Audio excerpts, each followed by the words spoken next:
Hey, yo. Thanks, everybody, for tuning in. I'm starting a brand new series where all I do is talk about video games and essentially all the great things about them. This isn't so much about a game review, or I'm not even looking to see if a game's bad or good. This is more so about what is something that a video game does well. And in particular, I want to dive into one today called UFC 4. So let's dive in. EA Sports. It's in the game.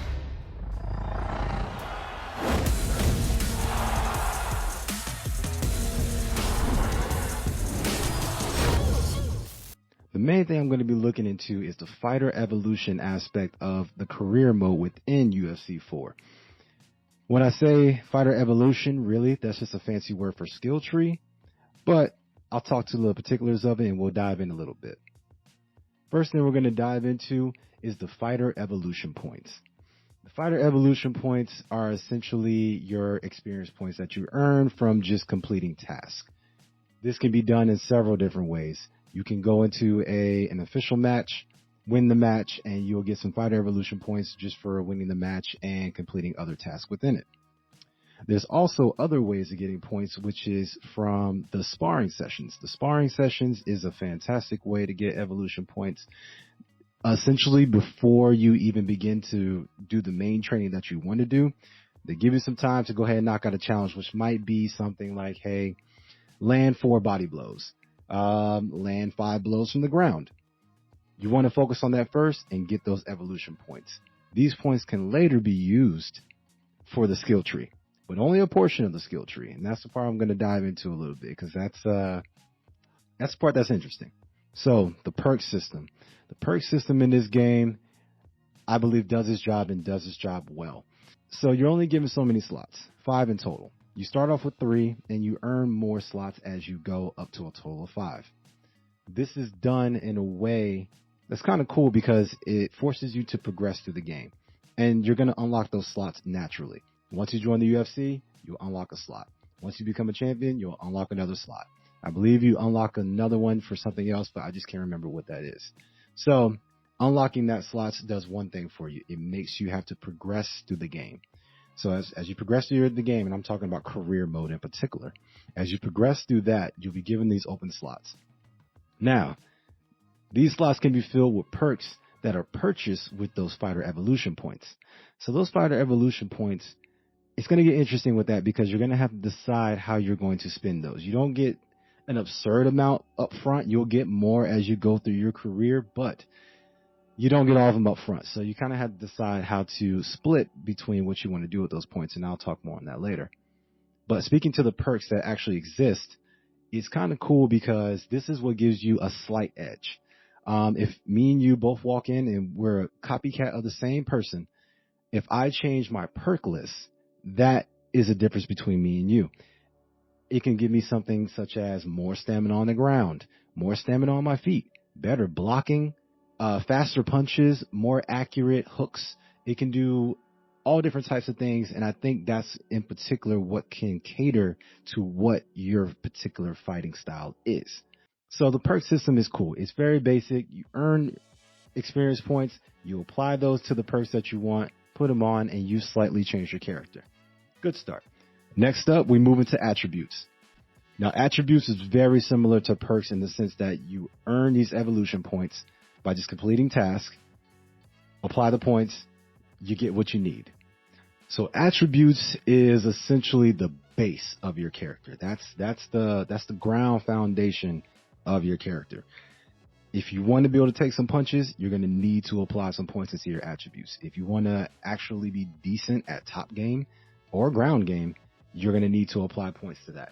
And I don't mean as far as like technique, but just in the sense that the survivability of your character is all based around that attribute. And those attribute points come easy. It's the same as fighter evolution points. You'll earn those, no problem. But you do need to take the time to apply those. I mean, because you can have a level 5 jab, but if your accuracy is a 2, I mean, if you hit somebody, you might do some damage. But until then, you're going to be flailing around, missing a lot more punches than you should. So this part of the system is important.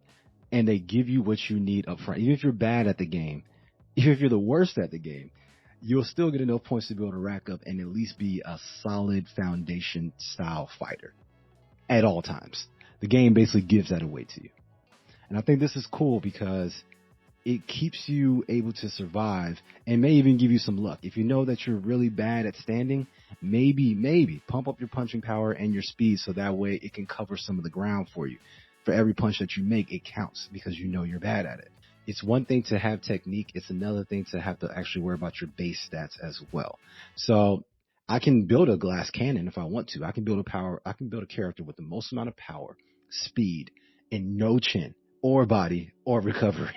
You can do that in this game, which is interesting because you can literally be damn near a John Jones of this world and not have any of the defensive capabilities to be able to survive. The game will give that to you. So just in a unique way that you can actually play with your own stats to where you can do it to your detriment or you can do it to advancement, you know? So I think that this part of the skill tree, it's basic, but it's very useful, very purposeful. The game will help slowly progress you along. In the beginning, you're not fighting guys that are so strong that should be able to knock you out one punch, at least, hopefully. And if you do, you know, hey, I got a bad chin. I should probably be working on my blocking and trying my best to stay out of the range of shots that will go to my head. Maybe go to the ground. That's what I like about this part of it. You can really craft the base of your character. The move list. The move list. This is where it's at. This is the part of the Fighter Evolution skill tree that I think is the lifeblood of the game. I think this right here is something that should be stolen from many of games, can be used in almost any game. Let's talk about it. Let's jump in. All right. Moves. The move list. Yeah. Let's go and talk about the move list, guys. So, crazy thing about moves in this game is everything else can be upgraded by earning those attribute points. You get those points, you're good to go. Apply the stat, no work required, keep it moving. This right here is where the work is put in. You don't earn any XP in this game when it comes to your actual moves unless you use the move. I'm going to repeat that one more time. Unless you get out there and you actually execute the move, you will not get any better with that move. You can be a UFC champion, and if you never throw a leg kick, you're going to have a level 1 leg kick. That's how crazy it is with this system. Now, why do I bring this up? Why would that be a like thing? So, I think that this system is unique in the sense that you're going to get a correlation between how many times you actually throw something and how good your character gets with it. And in between, you're building up a synergy with that. After you throw, if you throw 10 flying elbows, the buttons in general might not come to you as quickly. It might not just be like the back of your hand type of throwing elbows. It won't be like that. But after you throw 1,000 of them elbows, man, look, after you throw 1,000 elbows, not only will you have the elbow range down and understand when to use it, you might even know by then how to mix it into combos. And through that use, the fighter's getting better, you're getting better because you have to play. I can't just apply a whole bunch of stats to my flying elbow and then never use it. It doesn't work like that. And I think that's kind of a good thing because in this sense, the point is you're supposed to train. If you're going to train, then you need to throw those bows a million times in order to get good at it. You have to learn your moves inside this game to be able to get good at them. That alone is already the first part. The second part of it is you can actually change those moves throughout the game. Now, this is one part of the mechanic I would say that for the sake of time, I would change one aspect of this. And let me explain. Whenever you start the game, you start off with a jab. As you train with other people, you can learn other abilities such as the back fist, which is a variation on the jab. So you'll be replacing your jab with the back fist. Sounds good, right? Well, you have to start back at level 0. Well, level 1. You have to go back to level 1 in order to get good with the back fist. And it's under the jab family. That part of the game, I understand why they did it, because if you're going to have to grind and learn a move, you should have to learn all the moves all the way through. But I will say, for the sake of time, if there was an option to be able to say, hey, match however much progression I've already made on my jab to my back fist, that would be nice. Because, well, it would be nice because it would increase the fluidity that you can have with your character. You wouldn't be afraid to swap out 10 different moves at once, because if you were to swap out 10 moves at once, they would all go from, let's say you're a level 4, all the way down to a level 1. And if you're fighting at championship level, you're not going to want to walk in there with 10 moves that are at level 1, especially if you know that those are in your rotation at all times. That part of the system, I think, is tricky. I think that they could have just allowed you to be able to keep your progression as is under the jab family. And that's for any of the moves across the board that are in here. Trust me, though, for anybody who's ever played a game that has a level up system, you're probably looking at that bar and you're saying to yourself, yeah, nah, I don't want to go through having to grind all that and learn them abilities from scratch. No, thank you. I feel you and I understand it. There is one caveat when it comes to this game, though.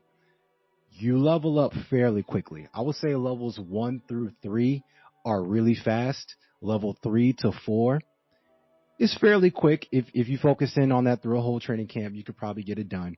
Level 4 to 5, now that is where the ball busting comes in, and you will be on that grind machine for a minute. I mean, get your windsuit ready and start pedaling, baby, because you're going to be on that ride for a long time. But there's ways to get around that. Well, ways to speed up the progress. First is sparring.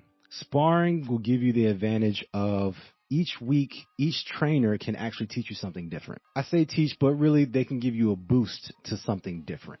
So if I go to wrestling, for example, if I'm trying to work on knees to the body while on the ground, I'm going to want to go to wrestling and see if he's giving me a boost in XP.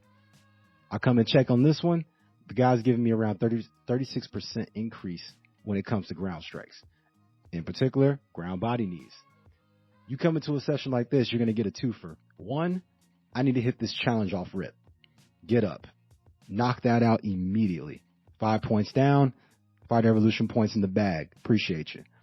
Next part of it is I'm jumping straight into ground body knees. I'm going to take him to the ground, and I'm just going to be doing that for the rest of the minutes remaining. And that is it. And as you can see, this is kind of what the boost is that you get coming out of it if you just focus in on that area. So you don't want to come into these practices and be spreading out everything you're doing.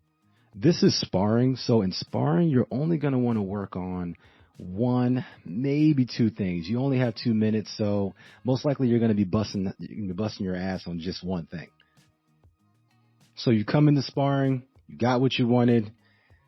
Let's say you come in here and all of a sudden you look and you're like, you know what, I really want to work on ground body knees, but it's not available. So in this case, what you're looking at right here, I'm going to say wrestling get-ups, but we're going to be talking about ground body knees. I want to work on wrestling get-ups. Well, I'm not getting a bonus in here for wrestling get-ups. There's a better option. You're going to want to invite a fighter over. Now, the inviter fighter system is cheesable. I'm not going to lie. You can cheese the hell out of it. You get 5 minutes inside these training sessions. Okay? 5 minutes. That is a lot of time for a training. You can really get some progression done. First time you come to this, you're going to look and you're going to say, oh my God, dude, to invite a fighter and then fight him is really expensive. It's costing me like $50K, $60K, which is a lot. It is. But that cost actually goes down over time. If you build a relationship with that person, that knocks the cost down. If you train with that person multiple times, that knocks the cost down. How do you train with them multiple times? Well, you pretty much have to go in there and fail. Your objective is to go into these and not do whatever it is they're asking you to do. So if my man is over here to say, hey, I want you to practice giving me a crucifix or what? I don't know why I'm saying that. You can't even do crucifixes in this game. I want you to come in here and do a hand plant roundhouse. I got zero intentions of doing that because I don't even want that move. I'm not going to use that move. But what I will do is use that 5 minutes to grind, and grind I will. These guys in here are also better than your sparring partners because your sparring partners, especially the boxing dude, man, this motherfucker.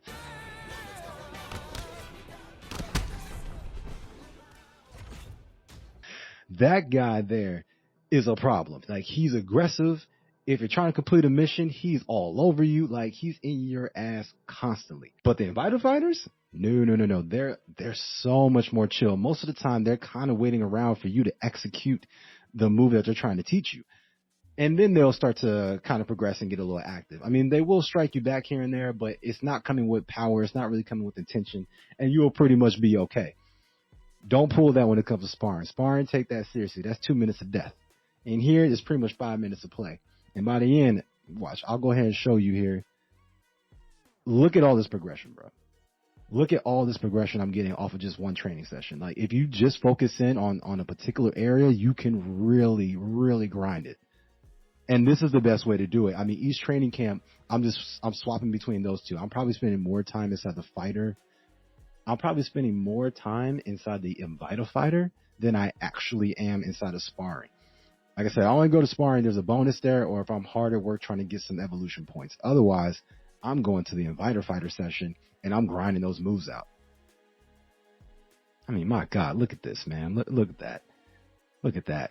And like I said, taking advantage of bonuses, that's how much you get for all that too. So you're winning on both sides when it comes to that. Note this though.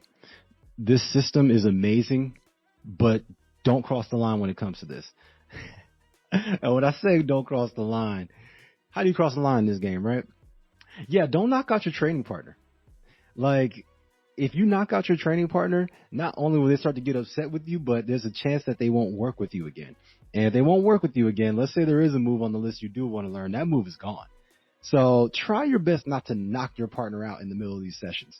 And that's easy. You know, you got to play it smart. You're going to have to, I would say when you come into these, you're going to have to target essentially a head move, a body move, and a leg move. Why? You're going to want to rotate these. These dudes are okay, but they take damage really, really fast. So have a move that you can, hit them in the face with. Once their face is worn down and they can't take any more face blows, start working the body. Once the body's been touched up enough to where they can't take body blows, start working the legs. Once the legs are worked up enough, rotate the system all over again. Do this throughout the entire training and you will be safe. Just try your best not to knock them out or injure them. And I'm saying knockout, but really don't incapacitate them. And you'll know you did so because the training will end immediately and they'll be looking at you like, bruh, I just came here to show you how to do a hand plant. What the fuck? So I say that this system is good because it hits a few different levels. You get upgrade points just for doing things, which gives you some type of bite size of reward. And I say bite size, but that reward is essentially your foundation. If you want to hit harder, you're going to need those points and you're going to earn those points along the way. The second part is actually having to use a skill and get used to the mechanics. Not just saying I picked up the sticks, I can go. I'm going to have to use that mechanic and learn the mechanics of the game. This is teaching me the mechanics of the game. And if I'm able to get to a 5-star with a move, I mean, I'm pretty sure, I'm pretty damn confident that I know that move, you know? So you're trying to learn the technique of the game and master that. Through the progression of the game and by using the moves, you're naturally going to do that. And the game kind of forces you to do that. And in a fighting game, that's everything. You need the reps of actually doing these moves to where you're not really thinking about them as much. That's a half second too slow. So the game forces you in a situation where you're going to have to learn, and they make the grind there, but it's not so grindy that you're like, I'm basically just going to stop at 4-star and call it a day. No. The game will allow you to progress if you focus on that. And that's the beautiful part. This is a grind, but it's not too much grind. It's enough to be able to teach you, and that's it.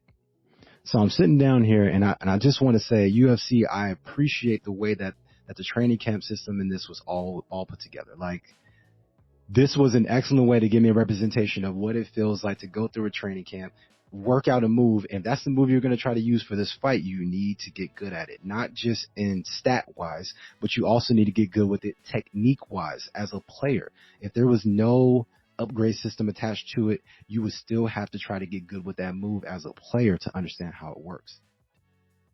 Yo, thanks to everybody for listening to me rant about all the good things that comes along with UFC's progression system.